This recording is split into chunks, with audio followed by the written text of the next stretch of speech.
find them among busy streets, sprawled throughout urban growth.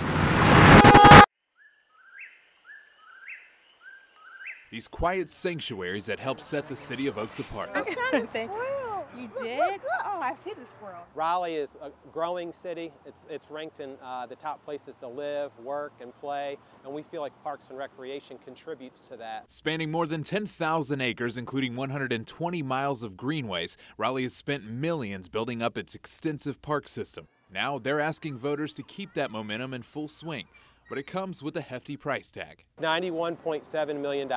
It's a proposed bond that would be paid for with a 1.72-cent increase on your property taxes. And that increase takes into account the capital costs as well as the operating costs in the future. On an average house of $150,000, it's $25 a year. I think because I have a young one, I think that is one tax increase I don't mind. But like any issue involving big spending, not everyone is on board.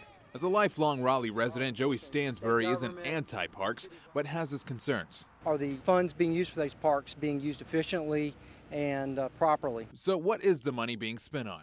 It focuses on renovating parks, adding some new parks, building on our cultural and our arts, and expanding our greenway system. Here's the breakdown. About $27 million will go to buying new land and building new facilities, including a community center at Bailiwick Park in North Raleigh. Another $7.5 million will go to cultural projects, with a new arts center for Pullen Park next to the future home of NC State's latest venture. They're building the Gregg Museum right next door to us, so we'll have a flagship arts campus for Raleigh. Almost $16 million will go to improving greenways by repaving trails and building new bridges. The biggest chunk of change is the more than $40 million that will be spent on giving existing parks some much-needed TLC.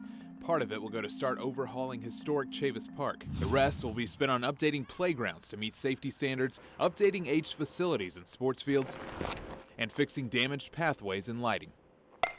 Now, park bonds are certainly nothing new for the city of Raleigh. The last one was in 2007 for $88 million, but it was more focused on building new projects like this bridge, part of a $13 million upgrade for the Neuse River Greenway. And this spot that will soon be the brand new Abbott's Creek Community Center, one of the few remaining projects from the 2007 bond. We're nearing the completion of almost all those projects, and within the next year, all of them should be completed. Ultimately, the city argues the bond is right on track with what voters say they want. Bonds in 2000, 2003, and 2007 were approved by over 65%. Go back to the drawing table, come back with a more realistic bond proposal that can lessen the tax impact. This go-round, it once again comes down to your vote. Jonathan Rodriguez, WNCN News.